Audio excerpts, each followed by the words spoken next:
His name was Saul of Tarsus, and throughout his entire life he was convinced that he had seen and heard the risen and glorified Jesus. The vision he had had on the road to Damascus became the affirmation that he was an apostle with the same status as the 12. This is the story of his 3 missionary journeys.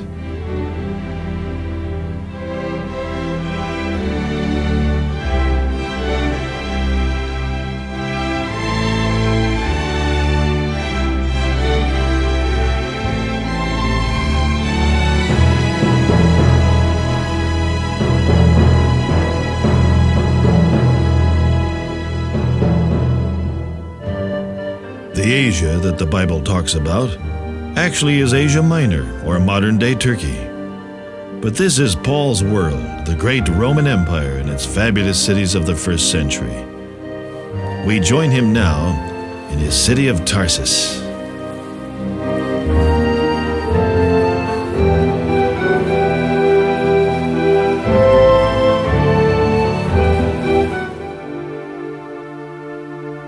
Tarsus. Situated on the river Cydnus, 12 miles back from the sea, was known for its schools of philosophy and oratory, and great men of learning took their academic education here. It was in this city that Antony chose to meet with Cleopatra in hopes of joining together to form a new empire in the east. Because of this famous meeting, the city gate of Tarsus carries her name, Cleopatra's Gate. She captivated all who could hear the sound of her honeyed voice and could speak without an interpreter to Persians, Syrians, Arabs, Jews, Bedouins, Ethiopians, not to mention Egyptians, Greeks, and Romans. The founding of Tarsus began around 1,000 years before the birth of Jesus. It is because of this cosmopolitan atmosphere Saul would develop his wisdom and rhetoric. Modern-day visitors can still find the remnants of the city of Paul's time. Here, an enormous Roman temple, its marble facing taken away to expose the brick.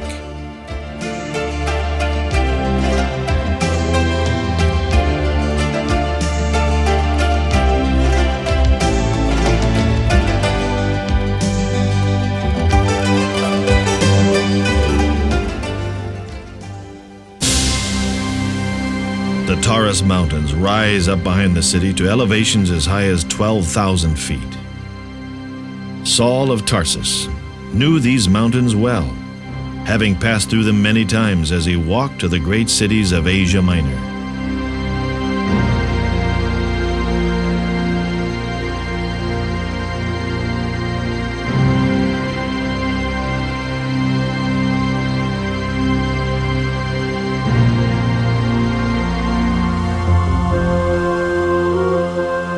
It is possible that the swampy tropical marshland near his home city of Tarsus gave him malaria, which he refers later as the thorn in the flesh.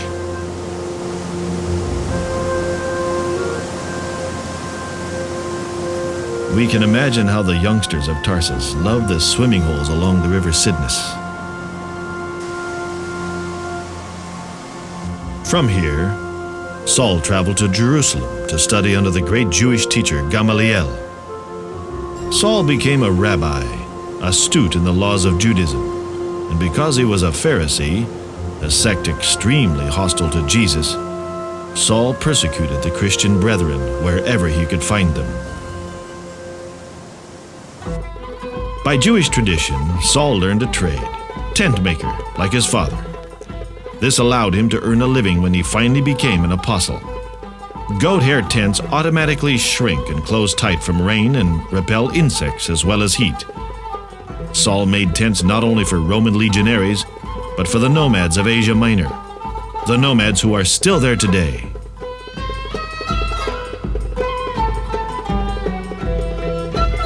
Saul was traveling to Damascus to find and arrest anyone who belonged to the way, when suddenly a light from heaven flashed around him.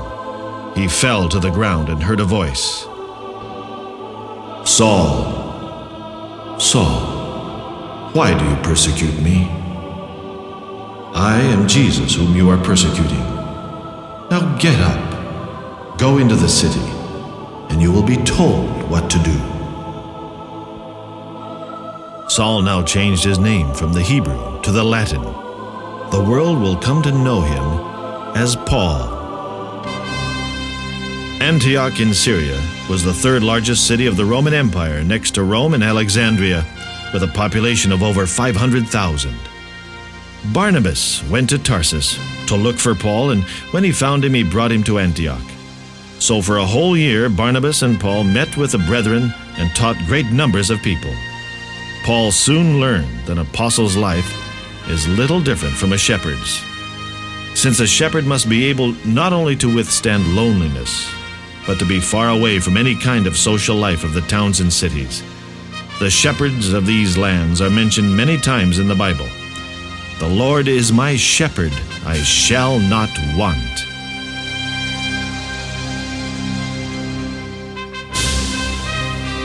On the mountain are many tombs, and below these tombs a cave was turned into a church, perhaps the first church of the Christians. In the church at Antioch, there were prophets and teachers. There was Barnabas, and there was Simeon called the Black, Lucius of Cyrene, Manaen, who had been brought up with Herod the governor, and Paul. While they were worshiping the Lord and fasting, the Holy Spirit said, "Set apart for me Barnabas and Paul, for the work to which I have called them."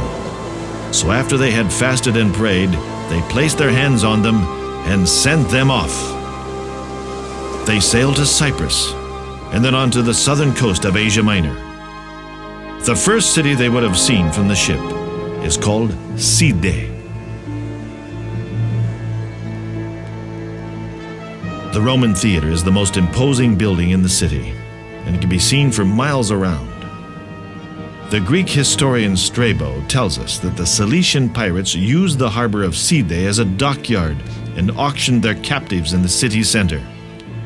These Cilician pirates were from Paul's city of Tarsus. In the year 67 BC, the great military genius of Rome, Pompey the Great, swept the pirates from the sea in just 1 year. The Roman baths are virtually intact and are now used as a museum. It is here that we find the three graces from Greek mythology. They are a common feature of classical literature and represent beauty, charm, and grace. The eagle is the symbol of Rome, and on this Roman sarcophagus, we find two little angels of death, reminding us that angels were around way before Christians.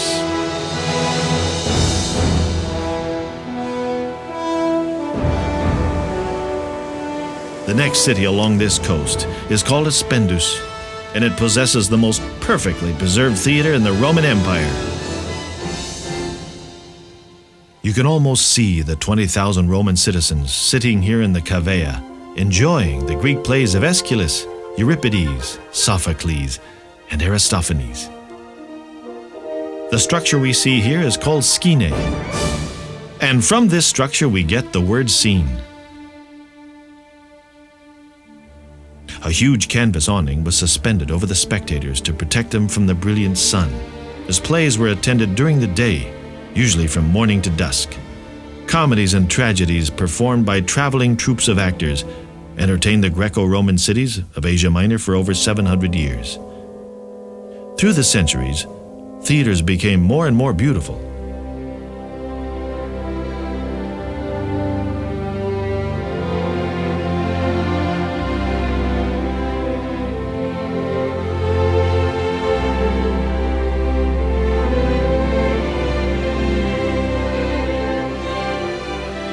Just behind the theater is a Roman basilica.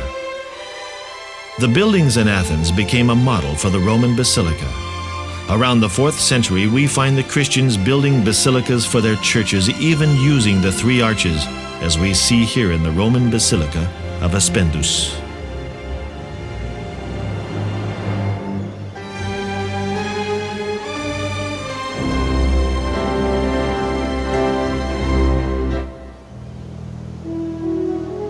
Paul and Barnabas arrived in the port city of Attalia at the base of the Taurus Mountains. Today, this city in southern Turkey is called Antalya and is one of the more beautiful and picturesque settings in all of Asia Minor. They made a journey of 160 miles to Antioch in Pisidia, and Paul arrived exhausted, suffering a severe illness, probably malaria.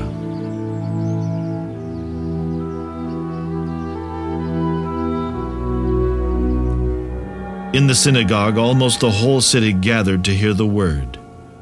When Paul saw the envy and hostility in the crowd, he made the decision to turn to the Gentiles. Great persecution was stirred up against Paul and Barnabas, and they were expelled from the city and the region. So they shook the dust from their feet in protest against them and went to Iconium. And the disciples were filled with joy and with the Holy Spirit.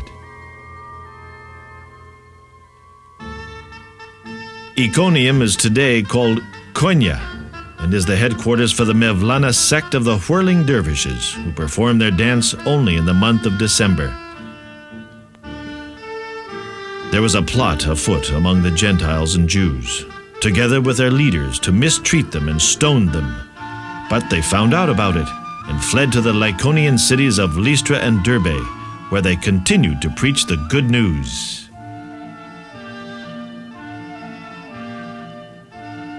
Here in the Plateau country are many nomads, living today as they did in the time of Paul, pitching their tents, following their flocks, moving from pasture to pasture. We can almost imagine Paul talking to these people. We quote now from Paul's own words in the Bible. "We are bringing you good news, telling you to turn to the living God who made heaven and earth and sea and everything in them. He has shown kindness by giving you rain from heaven and crops in their seasons. He provides you with plenty of food and fills your hearts with joy." Trouble arrived from Antioch and Iconium, zealots who turned the crowd against Paul once again. They stoned Paul and dragged him outside the city, thinking he was dead. But after the disciples had gathered around him, he got up and went back into the city. The next day, he and Barnabas left for Derbe. It is wondrous to see the nomads living the same today as they did in the time of Paul, a strong and independent people, needing none of the empty accoutrements of modern life. They happily ignore the rest of the world and its endless problems. They use the same old wagons of 2,000 years ago.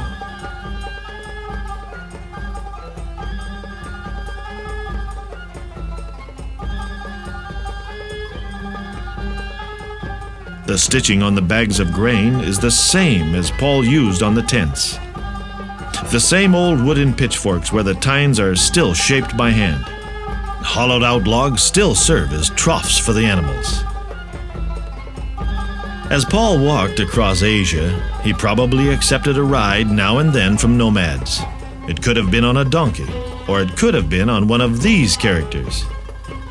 You can tell she's a woman by her eyes.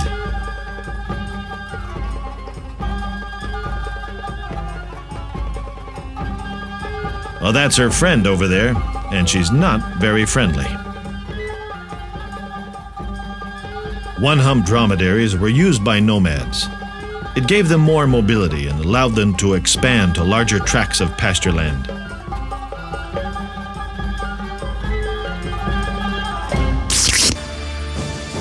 Paul and Barnabas enter the city of Perge.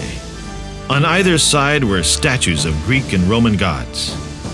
The main street was colonnaded with a waterway down the center.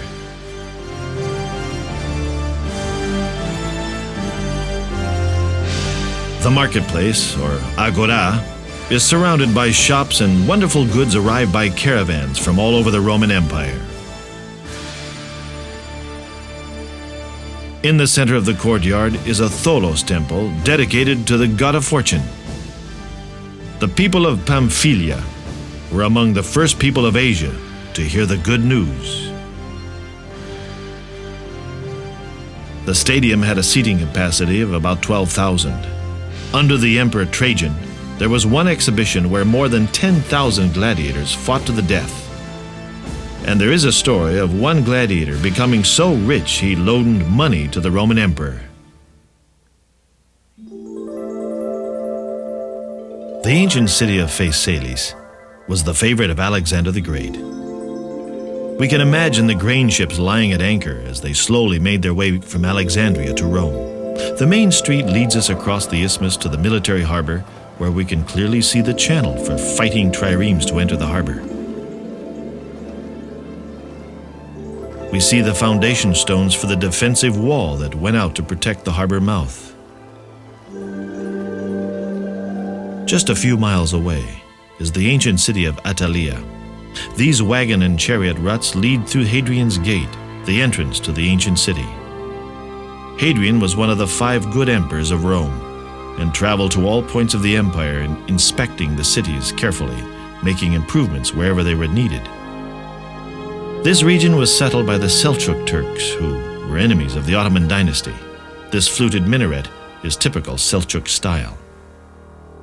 Paul and Barnabas went aboard a ship in this harbor and sailed back to Antioch in Syria. Their first missionary journey was coming to a close.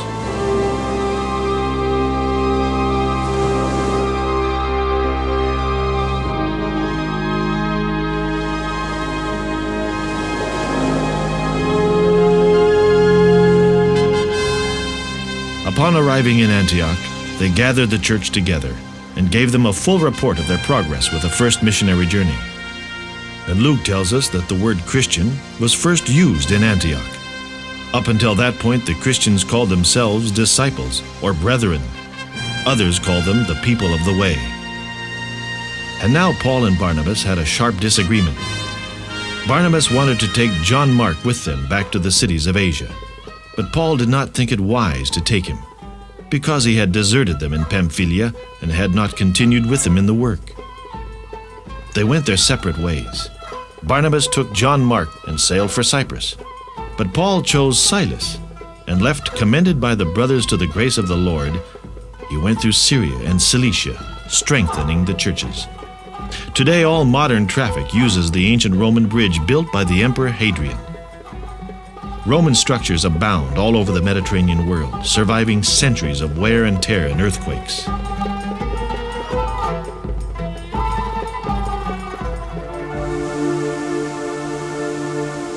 The river Cydnus in Paul's hometown of Tarsus. He must have paused here to reflect on his youth and how much he had changed, especially since his vision on the road to Damascus. As a Pharisee, he would not tolerate any new faiths. And ironically, the Pharisees became the catalyst for such concepts as a belief in a Messiah, in angels, in immortality, and even a resurrection. Walking the 30 miles to the mountains would be quite pleasant for Paul. The road is gentle and not at all very steep. The Taurus Range in this locale is a huge barrier, precipitous and impossible to climb for any man. However, there is one location where the mountains provide a small passage that has been used by all the great armies of history, including the Persians, Alexander the Great, Julius Caesar, Anthony and Octavian. We follow Paul into the ancient land of Phrygia. It's called the Cilician Gates.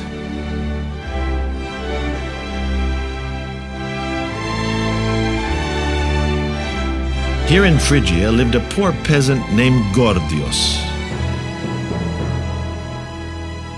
He didn't know it, but an oracle had prophesied that an old wagon would bring them a king, would put an end to all their troubles. And when he rode his wagon up to the temple of Zeus, he at once was made king of the Phrygians. His son was King Midas, who was to ask Dionysus of a favor that all things which he touched should be changed to gold.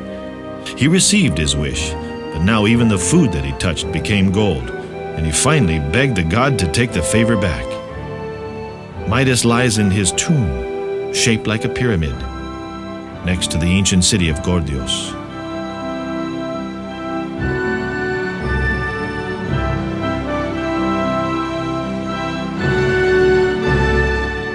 It was here that the young Alexander was offered the key to Asia, if he could just untie the Gordian knot. Alexander solved the problem by cutting the knot with his sword, and since then, cutting the Gordian knot has become proverbial for finding a way out of a difficulty. The tomb for Alexander the Great was prepared by a Greek sculptor in the port city of Sidon. Alexander never used this tomb. He died in Babylon and was buried in Alexandria. But here he is, conquering the Persian king Darius, only to marry his beautiful daughter Barsinoa.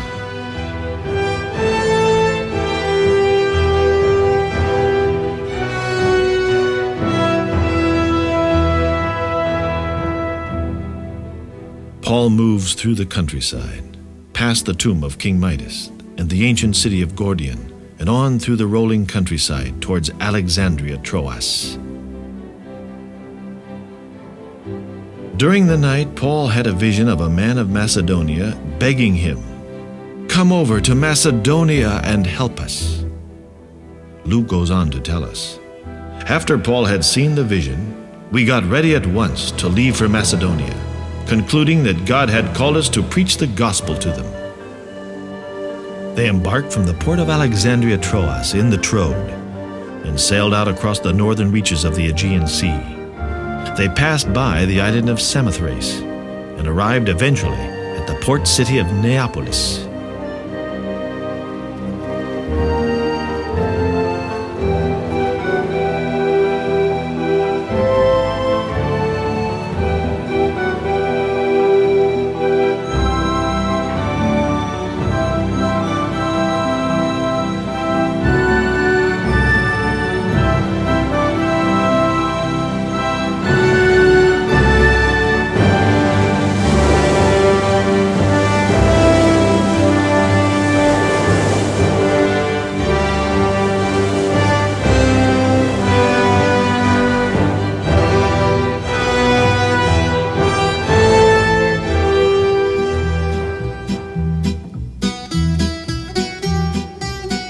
The ancient harbor of Neapolis is now called Kavala in northern Greece, and the ancient harbor of Neapolis is virtually intact.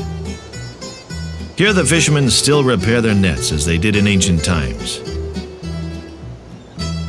The fishermen work at night, and these bulbous lanterns at the stern end of their fishing dories are used to attract the fish into their nets.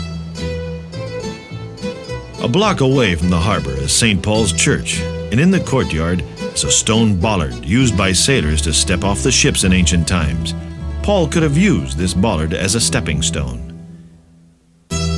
Here in Kavala, they deliver the milk late in the afternoon instead of early morning hours.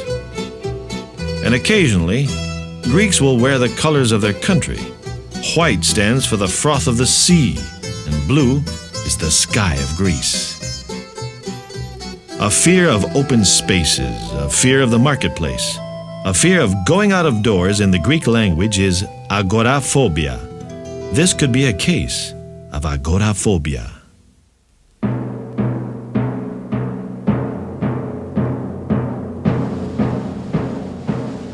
"6 miles away from Neapolis, in this tobacco field, in the year 42 BC, we would have seen the Battle of Philippi taking place.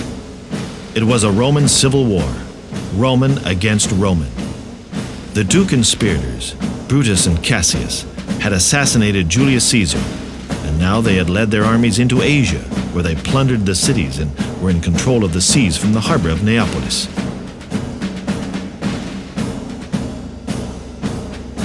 Octavian was the grandnephew and adopted son of Julius Caesar. He detested these men who had murdered Caesar. He was harsh to his prisoners of war, but a devoted family man, and very much loved his wife Livia. Anthony had pulled his army into position, and it was only natural for him to avenge the assassination of his good friend Caesar. Brutus had a hard face and a stiff, ungracious character, as he showed in his treatment of the Asian cities. Cassius was the first to commit suicide in the Battle of Philippi, and Brutus did the same soon after. But many legionaries fell in battle on both sides.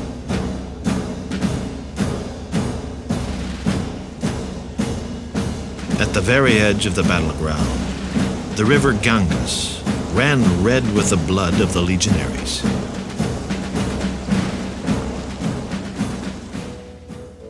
On the Sabbath, we went outside the city gate to the river, where we expected to find a place of prayer. We sat down and began to speak to the women who had gathered there. One of those listening was a woman named Lydia, a dealer in purple cloth from the city of Thyatira. The Lord opened her heart to respond to Paul's message. Lydia was the first person in Greece to be baptized by Paul. This ancient road was used to bring the marble from the quarries to be turned into statues. Marble chips can be found easily, and this highway is called the Via Egnatia, named after the Roman engineer who built it, Ignatius. The chariot ruts are carved deep into the paving stones, telling us that they were putting on the brakes at this point to turn into the Forum. Romans built highways much like we do. First level the surface, create a concave underbed, then fill with sand, rock, and gravel, with the paving stones on top, forming a convex topping to drain off the rainwater. These paving stones are 6 inches thick.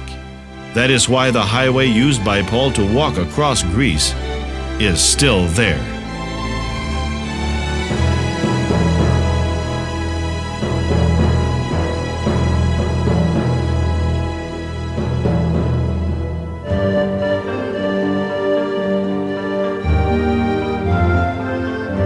It was here in Philippi that Paul cured a young girl from her talent at seeing the future. Her masters realized that they could no longer earn money from her talent at fortune-telling, so they had Paul and Silas flogged and thrown into prison. When they found he was a Roman citizen, they hurried to set him free and rush him out of the city. That prison is still there in Philippi. And when we read the story in Acts, we see how Paul was freed and even converted and baptized his own jailer.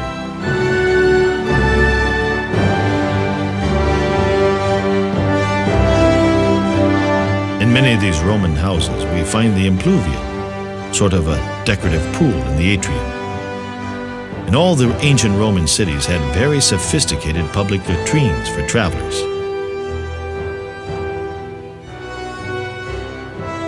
An inscription of the man who built this city, King Philip II of Macedon, who was the father of Alexander the Great. And Plato is mentioned here, and Vespasian, the Roman emperor that built the Colosseum of Rome. They have found at least 2 large Christian churches here in ancient Philippi.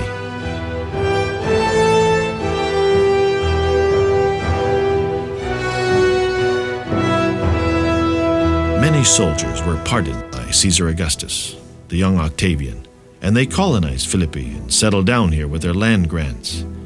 It was their grandchildren that were listening to Paul's lectures by the river.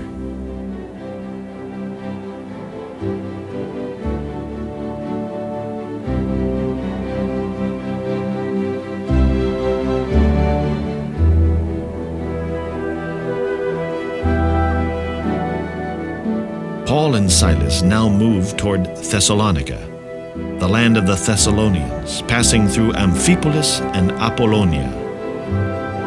The ancient cities all seem to be placed within an easy 1 day's walk from each other. No, you are not in Tibet, and this is not Shangri-La. It is the monasteries of Mount Athos, a couple of brothers going fishing this morning. It is likely that fugitives from religious persecution first settled here in the 8th century, if not earlier. This peninsula runs right underneath the route of Paul and extends out into the Aegean Sea for about 31 miles. It has its own administration and is not governed by Athens. In 1312, authority was relinquished from the Byzantine emperor to the patriarch, and to this day they still use the Julian calendar, 13 days behind the rest of Europe. Many orders and many nationalities make up this monastic refuge. There are Russian, Greek, Bulgarian, and Serbian monasteries. No women are allowed on the peninsula, not even as visitors. Even female animals are banned, as are males under 21 years of age.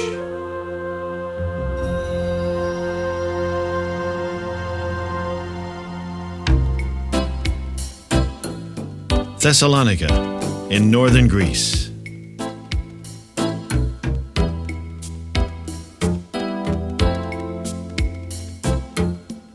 This historic city has broad sidewalks and shade trees on every street. It is the second largest city in Greece, next to Athens. The promenade along the seafront goes for several miles and offers a perfect place for the family evening promenade. This is tradition in Greece that can be seen in every city and town, the evening promenade.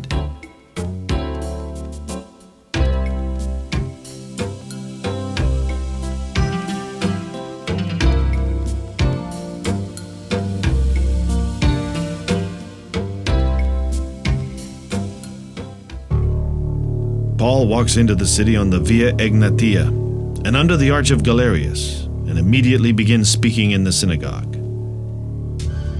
Well, who are these Romans we have been talking about? They were a small Latin tribe that learned how to conquer. They learned their fighting skills in the circuses, the amazing chariot races. They fought lions so they could learn to fight whole civilizations. They learned how to administer to an empire and tax their subjects, and as long as they could conquer, they would flourish. Even though most of the emperors were cruel and incompetent, they would survive for 1,000 years as a major power. They copied the Roman Forum from the Greek Agora, and copied the best from all civilizations that they conquered, learning something from everybody. The Zealots went to the house of Jason to arrest Paul. But this man Jason outsmarted them and put Paul and Silas on the highway in the middle of the night and sent them toward Berea, about 40 miles distant. Berea is now called Veria, and it is in the foothills of Mount Olympus. Here is a beautiful mosaic of Paul on the ancient rostrum, where great philosophers made their speeches to the Bereans. The Greeks use the Hebrew word. They call it the vima. In Latin, we know it as rostrum. Now the Bereans were of more noble character than the Thessalonians, for they received the message with great eagerness and examined the scriptures every day to see if what Paul said was true. Many of the Jews believed, as did also a number of prominent Greek women and many Greek men. When the Zealots of Thessalonica learned that Paul was preaching the word of God at Berea, they went there too, agitating the crowds and stirring them up. The brothers immediately sent Paul to the coast. He would go aboard a ship and sail to Athens. Paul passed just underneath Mount Olympus, where the pagan gods were born. The 12 Olympian gods lived up here on mountain peaks. Zeus, king of the gods.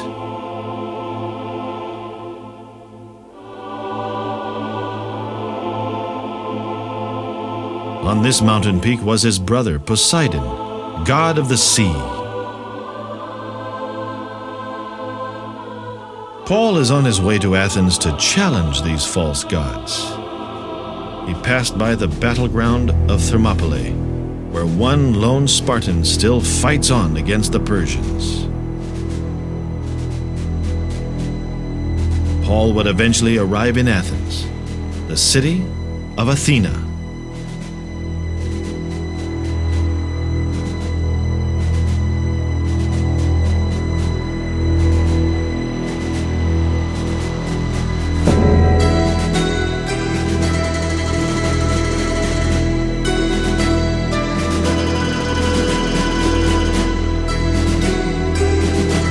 Athena stood in here, so tall her helmet scratched the ceiling. Her robes were solid gold. Her robes were the treasury of Athens. She was the great goddess of wisdom, the mother goddess of all Athenians.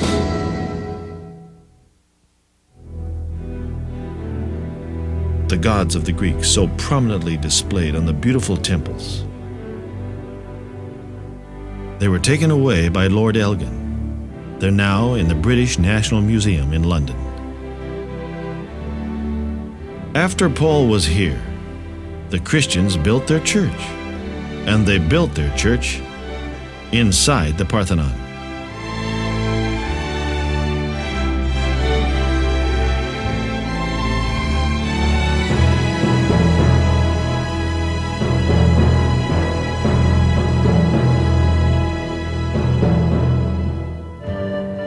Below the Acropolis is the theater of Herodes Atticus, the wealthiest man in all of Greece at that time. And his best friend was the Roman Emperor Hadrian, who built this temple to the Olympian Zeus. The Romans called him Jupiter.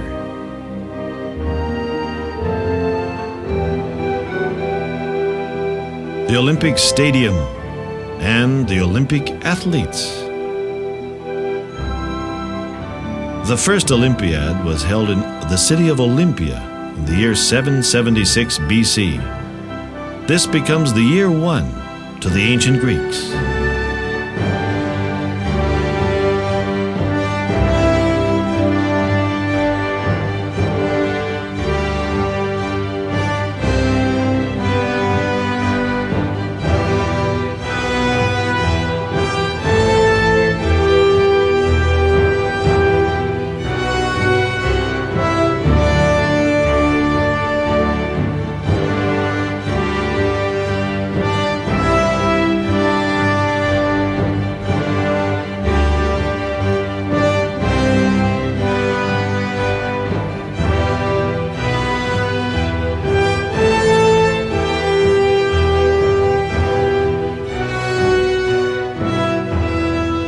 Athens, the intellectual and cultural center of the universe.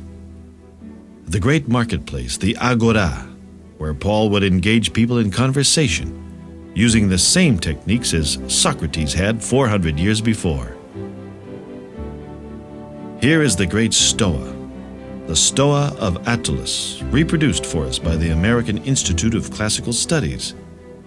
A great shopping mall, with 21 shops upstairs and 21 shops downstairs. It is also where the great philosophers would teach their students in the cool of the marble. Socrates teaching Plato, Plato teaching Aristotle, who would go to Pella and teach Alexander the Great.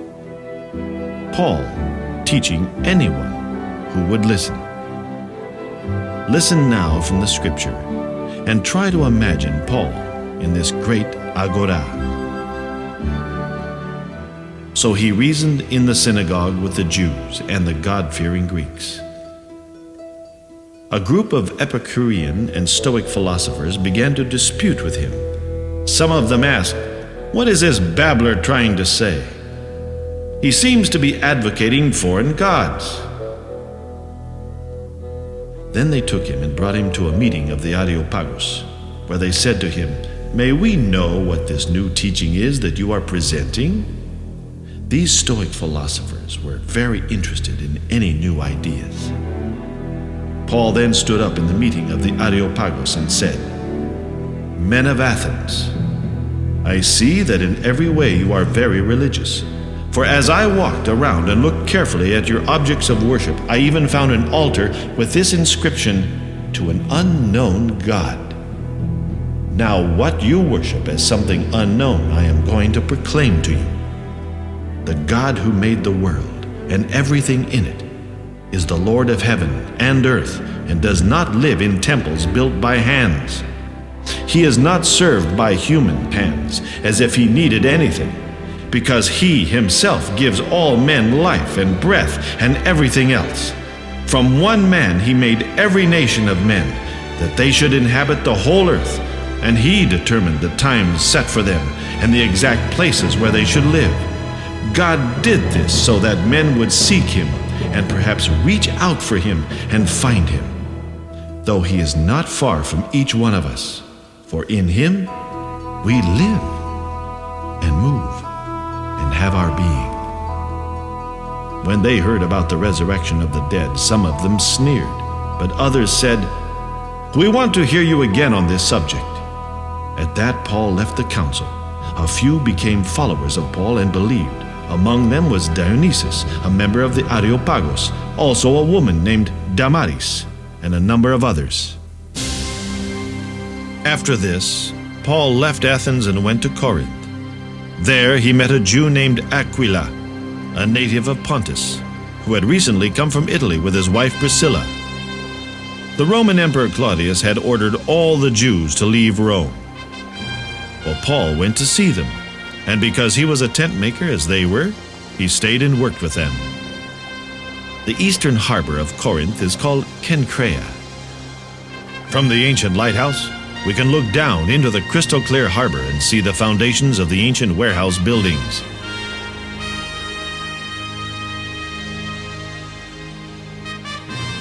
Paul's ship drops anchor and he steps ashore. The Christians of Corinth would build a basilica here on the harbor, and for some strange reason this entire coastline sank. But we can look down and see the original steps.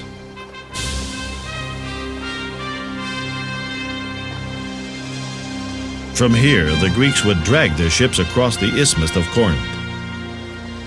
We can still see the dragging place, the doikos. They probably used wooden rollers. Julius Caesar wanted to dig a canal, and so did the Emperor Nero, but it wasn't finished until the 19th century. The Corinth Canal saves 200 miles for modern-day shipping. Acro-Corinth rises above the city where the temple of Aphrodite once stood. The city itself is on the plain, where the temple of Apollo still stands after 2,600 years. Aphrodite, the goddess of love, with her Eros and a satyr, she ruled this city with 1,000 prostitutes.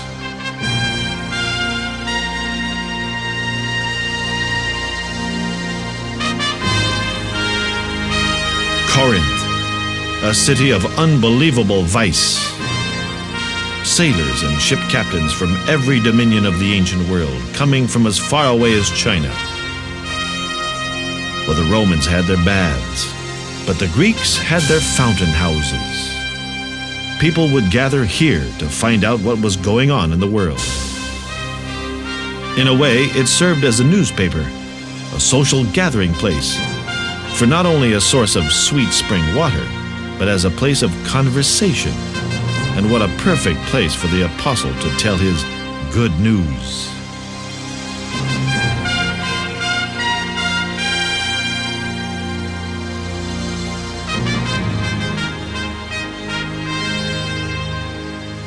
This young couple came all the way from Marseille in southern France.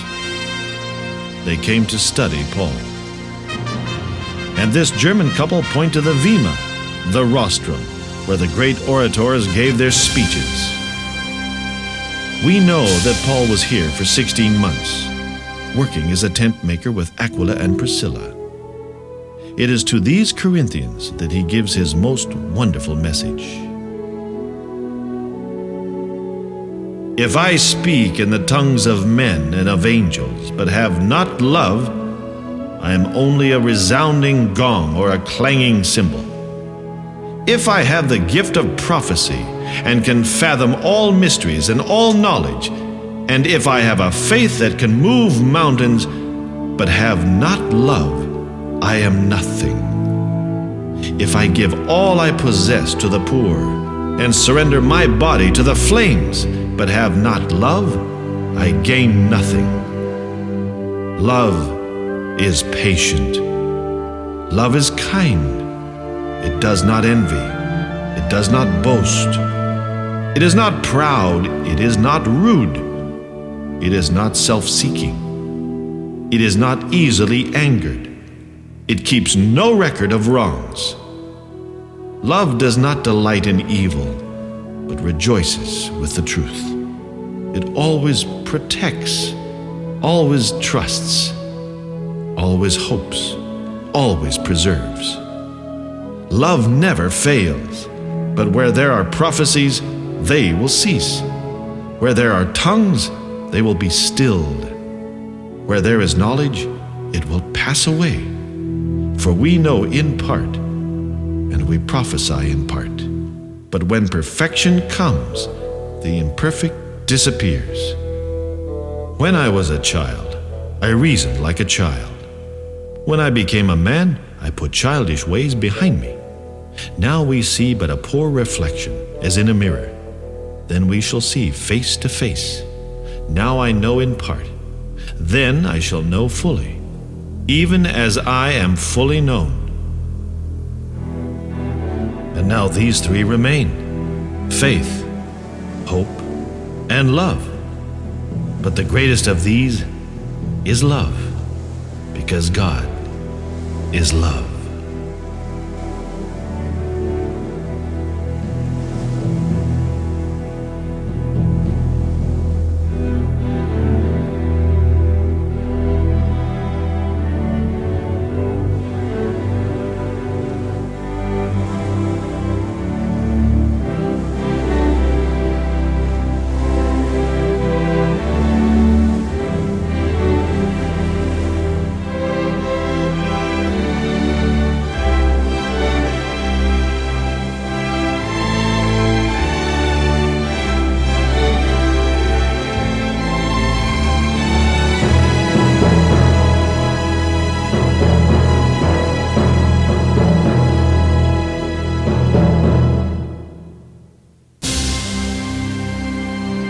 Antioch.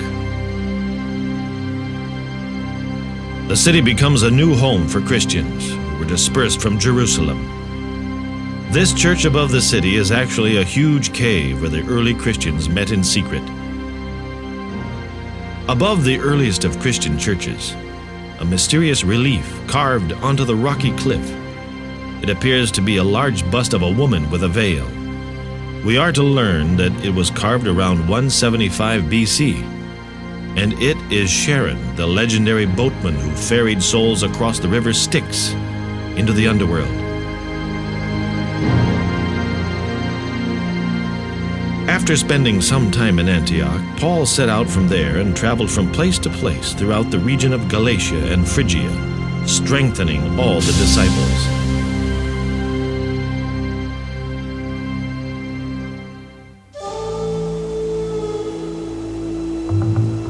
He would pass through his hometown of Tarsus. He was obviously very proud to be a Tarsian when talking with the Roman military commander in Jerusalem. "I am a Jew from Tarsus in Cilicia, a citizen of no mean city." In this he was certainly correct, Tarsus being a very great center of learning and commerce.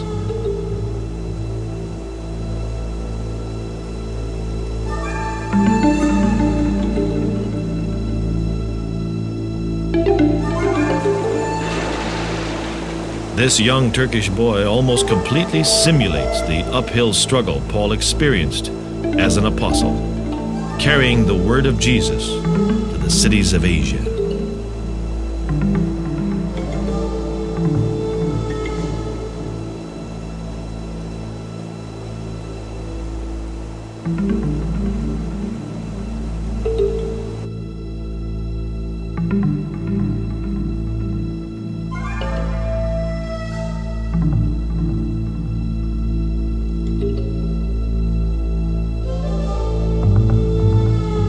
Once again, Paul would leave his home and walk the highway into the Taurus Mountains to begin his third missionary journey. Well, what does he look like? We have a description in the apocryphal Acts of Paul and Thecla. It says, "He was a man, small in size, bald-headed, bandy-legged, well-built, with eyebrows meeting, a rather long nose, and full of grace. For sometimes he seemed like a man, and sometimes he has the countenance of an angel." He was a man of the city, a pure urban type person, but he walked through the mountains as if he was a man of the countryside.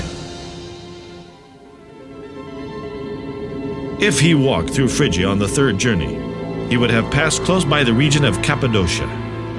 He could not know it, but 200 years after his death, The Christian brethren would use this moonscape for a refuge from Arab raiders and Mongols. They carved homes for themselves out of volcanic tufa and created whole cities. They were known as troglodytes in the Greek language. Little has changed among the people of Cappadocia since Bible times.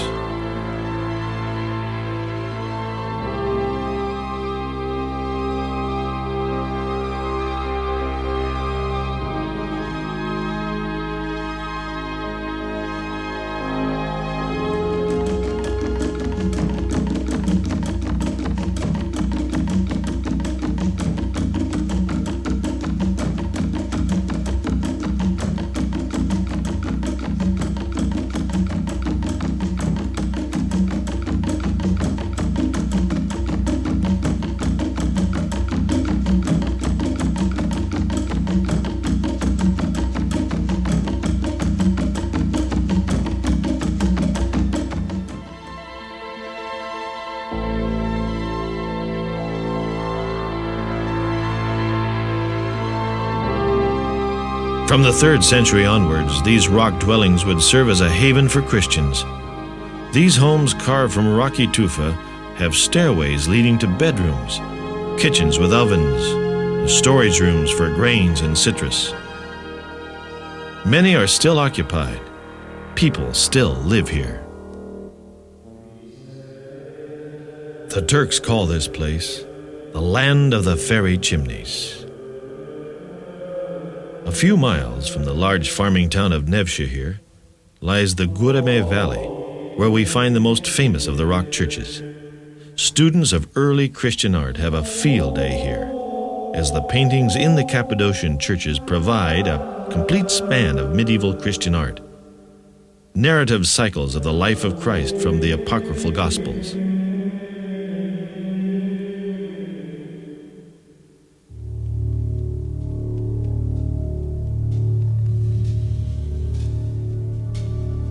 We do not know how the Christians found the underground cities.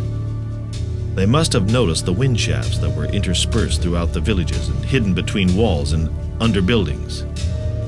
This city has over 40 miles of passageway. They have found 30 of these underground cities, and they will find more before they're finished. This city is called Derinkuyu, which means deep well in the Turkish language. 300 feet underground on the 9th story, the well is to be observed. This chamber is connected with another underground city 9 kilometers away by a long tunnel.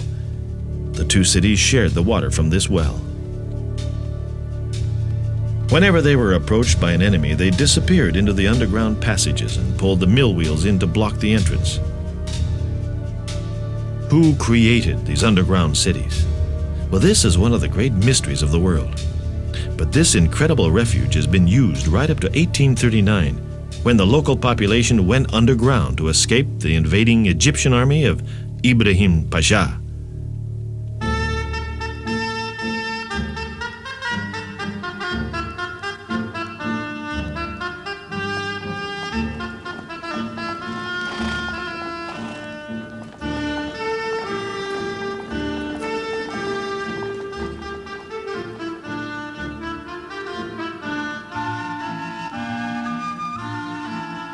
It is thought that Paul must have traveled to Hierapolis and Laodicea, but for some reason did not stop at Colossae.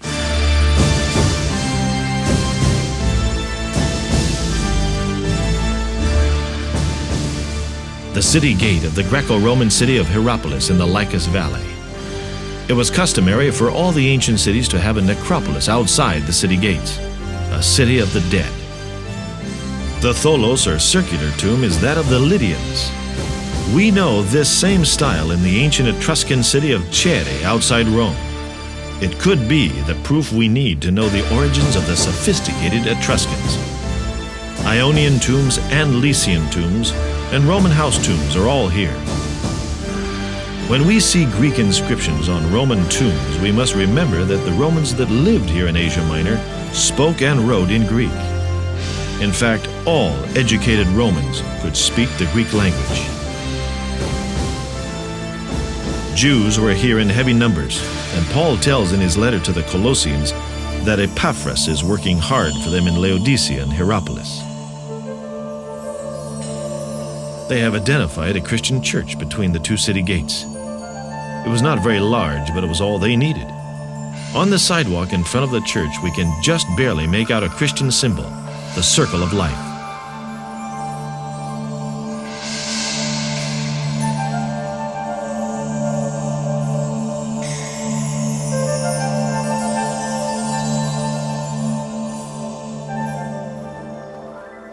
In Hierapolis, a mineral spring gives forth hot mineral water at 85 degrees Fahrenheit, winter and summer. It was used by the Romans for their caldaria, or hot water bath. Romans seemed to love their baths. All the cities had them, and in the age of the emperors, the imperial baths became enormous. 2 football fields could fit inside them. They had dressing rooms, libraries, gymnasiums, and hot, cold, and tepid baths that they took in succession.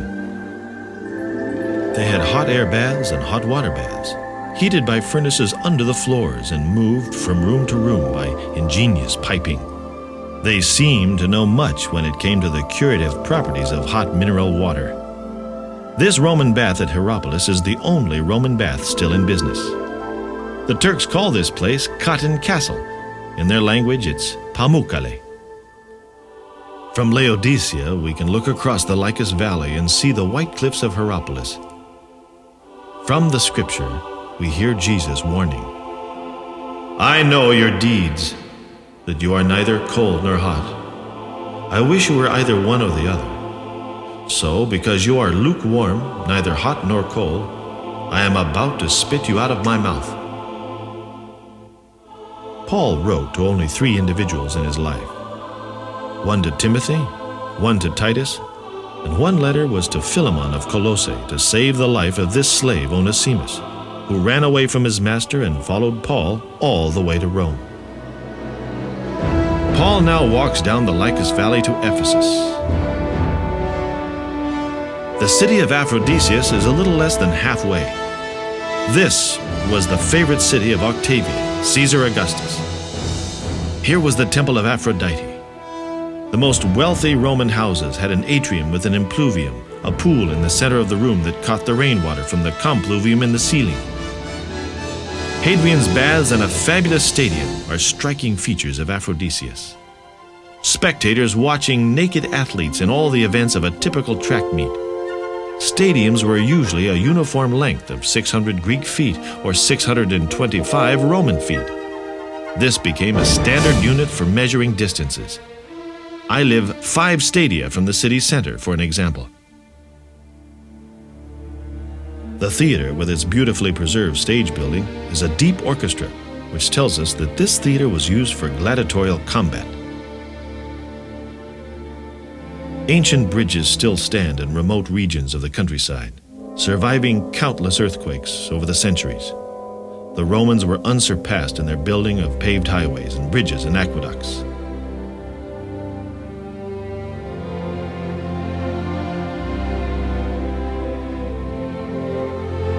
Paul could easily look down into this valley and see an aqueduct emerging from a tunnel. The Roman engineers would find freshwater springs in the mountains that could not be tainted at the source. And after they ran their tests of the water by checking the eyes and bones of people living nearby, they gave the order for the aqueducts to be built. This aqueduct emerges from a tunnel to feed the fountains of the main street of Ephesus. Ephesus, the capital city of the Roman Empire in Asia, the end of the Silk Route. Tyche is the Greek goddess of fortune. She's in charge of the city's destiny. The Romans called her Fortuna. The true elite of the city were Roman citizens who lived in terrace houses. The floors were usually completely covered with black and white mosaics in geometric designs. In winter, clay pipes carried hot air to various rooms of the house. Hot and cold water were piped into the dining room, kitchen, and bathrooms. Meals were prepared in kitchens and served to the family as they lounged on couches. They decorated their houses with frescoes from birds and fish to mythological scenes. The upper floors were the bedrooms, and wooden stairways would allow access as high as 3 stories.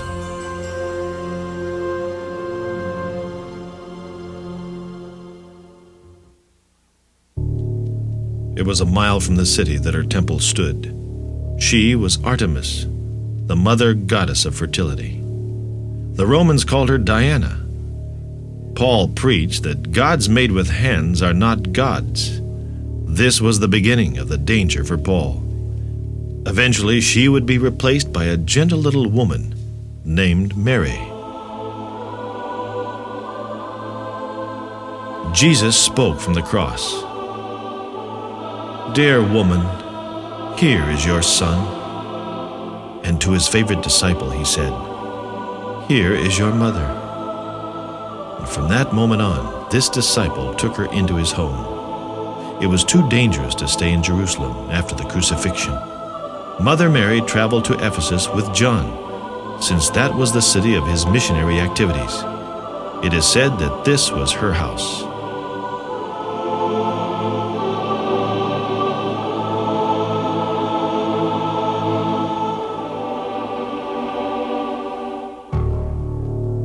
Paul is now walking on the harbor street toward the theater.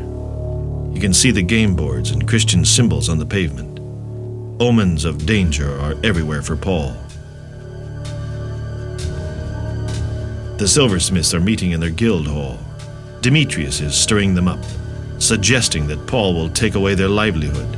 People will no longer buy their silver shrines of the mother goddess. They will be ruined. Paul's friends are trying to stop him from entering the theater. They can feel the danger. Paul had been doing his job only too well. People were turning away from Artemis. They believed in the resurrection. Paul had been in Ephesus now for almost 3 years, and the people were turning toward Jesus.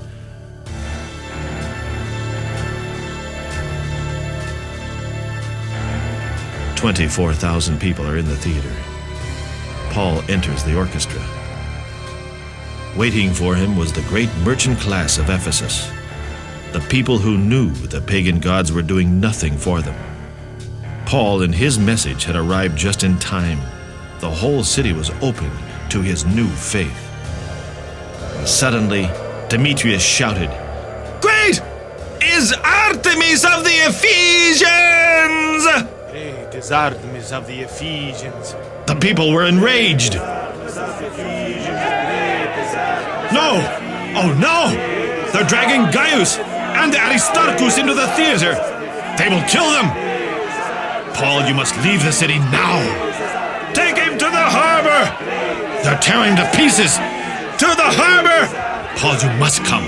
Come now, Paul! Run!"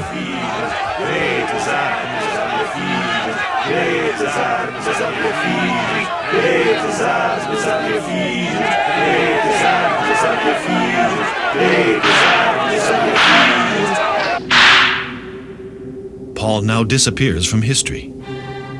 We lose track of him for 2 years. The Bible says that Paul set out for Macedonia. This means he sailed north. He could have stepped ashore in Smyrna and walked the 60 miles to Sardis, which had one of the 7 churches. This was the original home of the Lydians, but during the Roman period, the Jewish community from which the Christians had sprung enjoyed more privileges in Sardis than all the other cities in Asia. The synagogue serves as the civic center of the Jewish community. They become even schools for teaching the young. Jesus taught in the synagogue. Paul was to begin his entire career as an apostle in the synagogues of Asia. From Sardis, it is but a beautiful walk through the hills and valleys to Pergamum. The city of Pergamum was laid out in terraces on a high acropolis, and the theater is the steepest in the ancient world.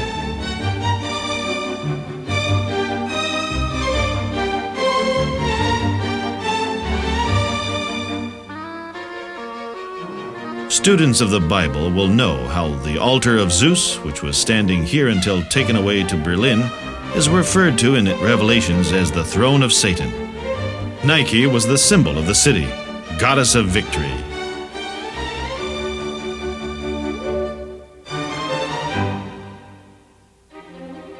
Pergamum is the site of one of the 7 churches of Asia. And the Christians used this building for their church, just as they used the Parthenon for their church in Athens. It was built by the Romans for the Egyptian merchant colony. It was a sanctuary of the Egyptian gods. This enormous building must have been spectacular, with marble facing over brick. It was 3 stories high, with a great hall, colonnaded courtyards over 200 yards long, and a large forecourt for ceremonial processions. There were underground passages for the god Osiris to communicate with the underworld, and bathing pools in the courtyard, which was part of the cult, and also to symbolize the sacred river Nile. Below the Acropolis, at the end of this colonnaded street, is the sanctuary of Asclepius, the god of medicine. It was mostly a public religious sanctuary, open to all who would come. The sacred well was said to cure people of eye trouble, asthma, and respiratory problems. The tunnel is said to have been where the doctors made suggestions to the mental patients to cure them of mental problems. But it was more likely just a tunnel leading from the sacred well to the patient's dormitory. This is one of the great medical sanctuaries of the ancient world, the others being at Epidavros and the island of Kos, where the father of medicine lived, the great Hippocrates. We follow Paul as far as the ancient city of Troy, near the Hellespont. This young man is Mustafa Askin, and he was born in the village of Hisarlik, where Heinrich Schliemann lived when he was digging here in the early 1870s. Mustafa knows the story well. Helen was stolen away from her husband Menelaus, king of the Spartans, by Paris, the son of the Trojan king Priam. The Greek chieftains, including Agamemnon, came with their armies to fight the Trojans. They were here for 10 long years when Ulysses advised using a trick. They built a huge wooden horse, and the best Greek warriors hid inside. The rest of the Greeks sailed their ships around the other side of the island of Tenedos, while others hid behind the cliffs along the edge of the plains. After several more tricks were played on the Trojans, they finally were convinced the Greeks had sailed away for good. They celebrated, and as they slept, the Greek champions came out of the horse, and the sack of Troy began.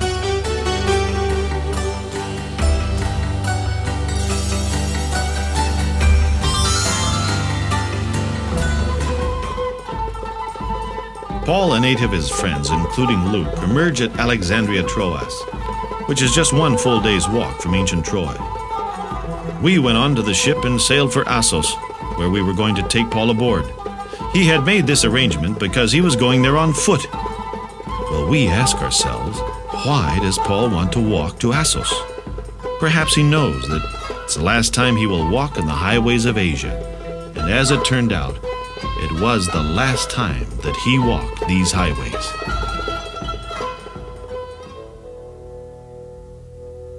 The city of Assos is sitting on a volcanic cone about 300 feet above the sea. The archaeologists are just now bringing the city out of the ground.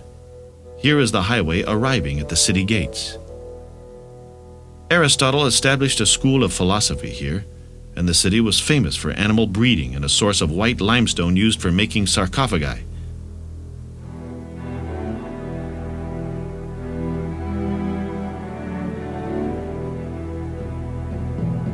Luke and the others were patiently waiting for Paul down in the harbor.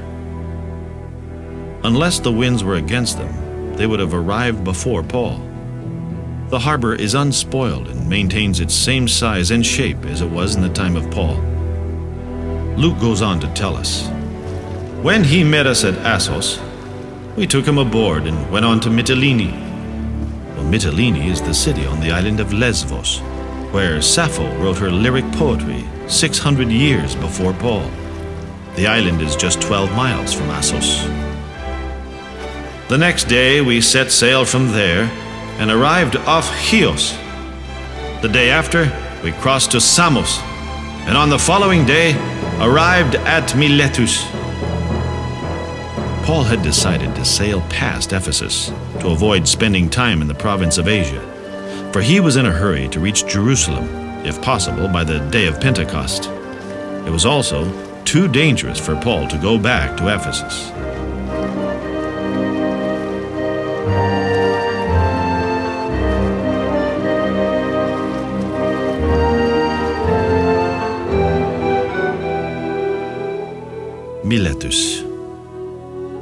lions flanked the entrance to the harbor. From Miletus, Paul sent to Ephesus for the elders of the church. And when they arrived, he said to them, "And now, compelled by the Spirit, I am going to Jerusalem, not knowing what will happen to me there. I only know that in every city the Holy Spirit warns me that prison and hardships are facing me. However, I consider my life worth nothing to me, if only I may finish the race and complete the task the Lord Jesus has given me, the task of testifying to the gospel of God's grace. None of you will see me again." They all wept as they embraced him and kissed him. What grieved them most was his statement that they would never see his face again. The people of Miletus would pray to the god Apollo here. This temple was considered by Strabo, the Greek geographer, to be the greatest of all Greek temples, more spectacular even than the temple of Artemis at Ephesus. The oracle of Apollo at Didyma was the most important in all Anatolia and second only to Delphi in the entire ancient world. It is located on a point of land a few miles south of the city. This architectural decoration that we see in all Greek temples was inspired by a river in Asia Minor called the Meander.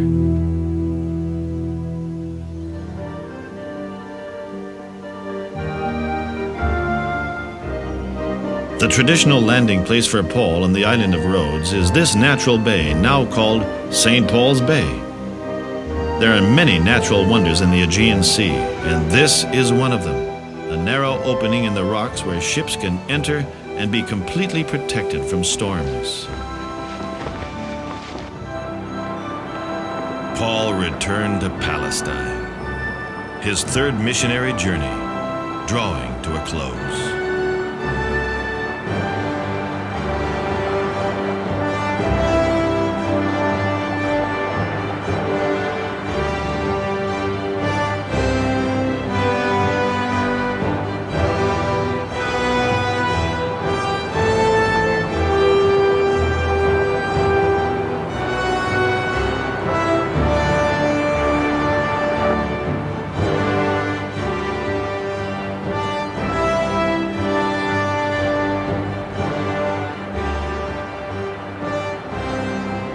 They arrived in the city of Patara and changed ships.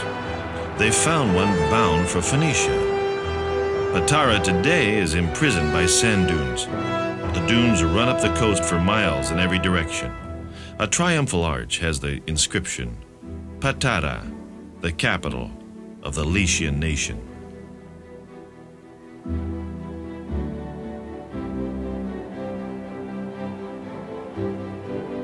We can clearly see the ancient harbor here in Patara, the harbor where Paul would leave one ship and go aboard another, bound for Caesarea in Palestine.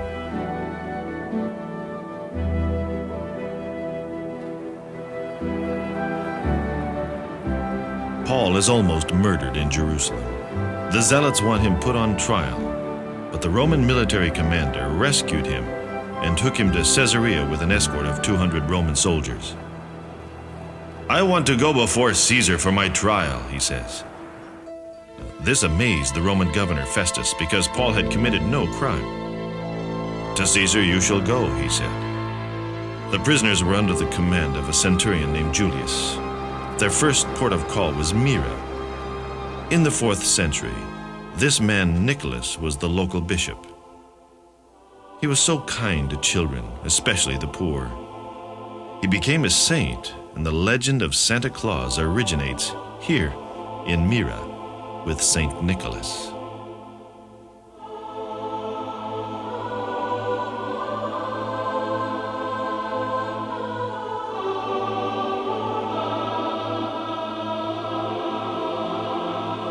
We know that they were sailing along this coast of Lycia where there are so many caves.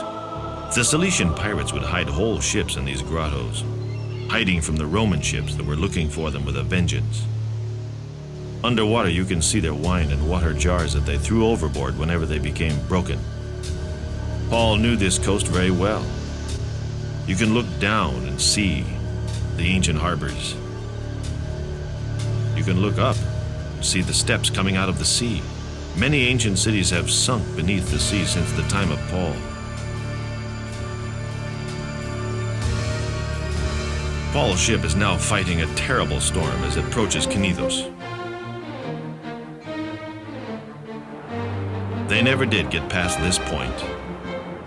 They had to fall away and look for a safe anchorage. But we continue. On the hill above the ancient city stood the most beautiful statue of Aphrodite.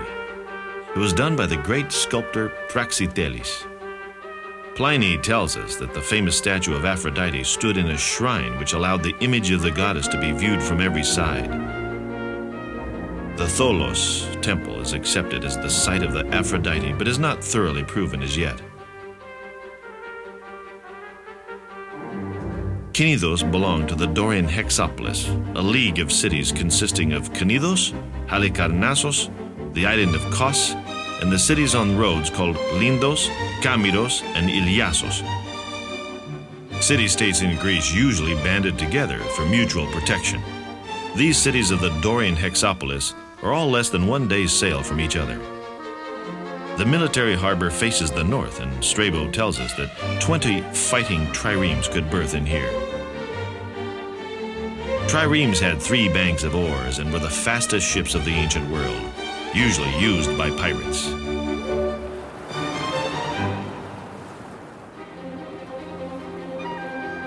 Luke goes on to tell us, "When the wind did not allow us to hold our course, we sailed to the lee of Crete. We moved along the coast with difficulty and came to a place called Fair Havens near the town of Lasea.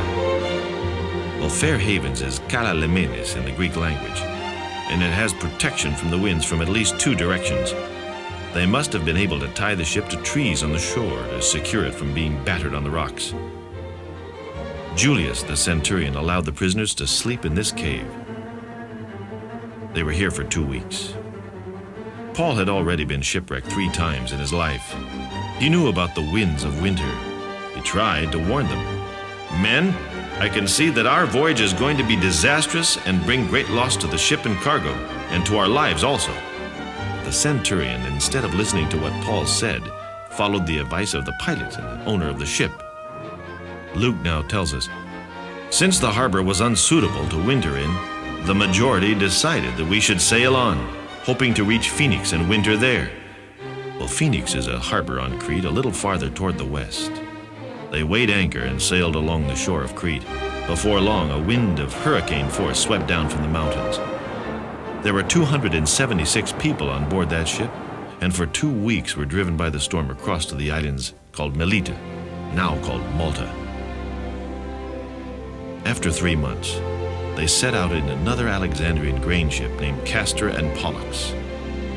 They sailed to Syracuse on Sicily, and then to Rhegium, and with a south wind sailed smoothly through the Straits of Messina to Puteoli. We find them now in the Straits of Messina, Sicily on one side and the peninsula of Italy on the other.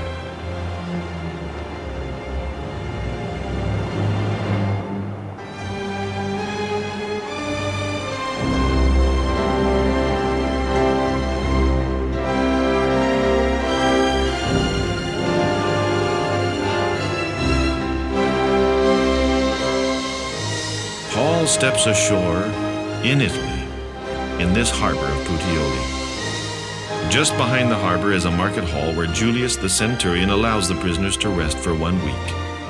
Then they all walk the 140 miles to Rome on the Via Appia.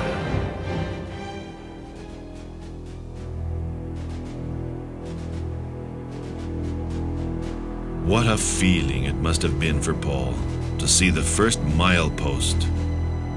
He is now just 1 mile from the center of Rome, the Roman Forum. And isn't it ironic to have the Via Cilicia right next to the Via Appia?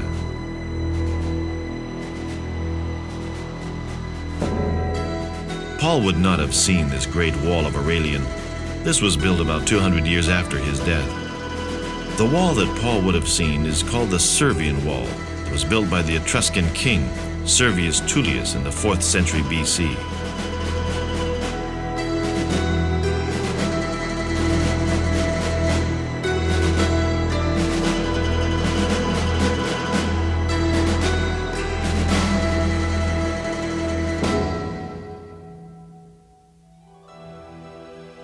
the mother city of the Roman Empire. No city on earth was so magnificent as Rome when Paul arrived. Paul had lived through Augustus, Tiberius, Caligula, Claudius, and now he would arrive in Rome at the worst possible time, during the reign of the egomaniacal emperor Nero. Paul lived in a private apartment in Rome, and it is said that Seneca, the great Stoic philosopher and tutor to Nero, paid a visit to him and was curious about his new faith in the resurrection. It is even told that Paul met Nero in the dark streets of Rome when Nero was in one of his charades, dressing in disguise and mixing with the Romans in the streets. He often did that. The Temple of Vesta is still visible in the Roman Forum. The Vestal Virgins watching over the sacred fire of Rome. The Senate and the people of Rome, they always voted together. The Curia, the old Senate building. Rome must have been so beautiful. The triumphal arches were not yet seen in Rome. They would come later, after Paul, with the emperors Titus and Septimius Severus, and with the first Christian emperor, Constantine. There is a legend that tells us Paul and Peter were in this prison for a short time.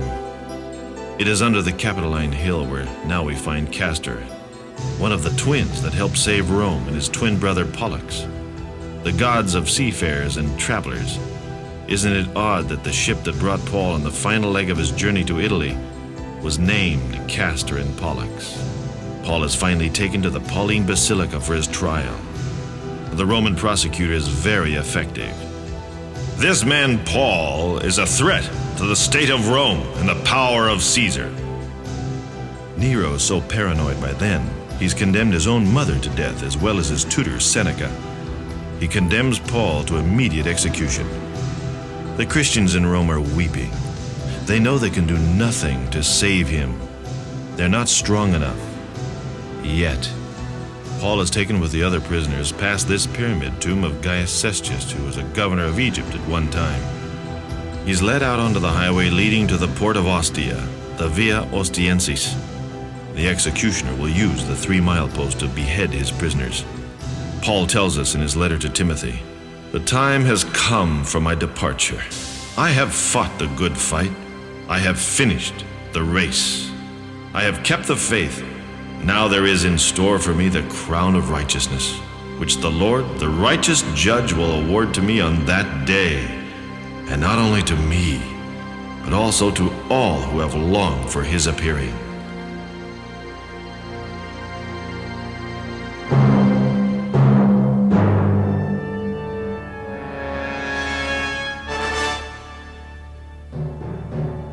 Paul was lifted up by a woman and carried to her personal burial crypt.